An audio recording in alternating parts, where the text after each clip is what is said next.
बढ़िला LPG cylinder दर 4 मास मध्य वाणिज्यिक gas cylinder मूल्य 500 टंका वृद्धि। आसंतु जानिबा एहार सर्विसेस खबर विषय।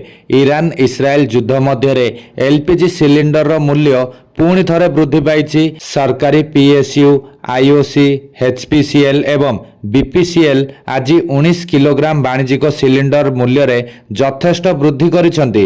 विश्व स्तर में अशोधित तैल दर वृद्धि जोगु तैल कंपानी गुड़िक बुधवार वाणिज्यिक एलपीजी तथा 19 किलोग्राम सिलिंडर मूल्य रे 195.50 टंका वृद्धि करिसेंती। 14.2 किलोग्राम घरोई एलपीजी सिलिंडर रो मूल्य रे कौनसी वृद्धि होई नाही।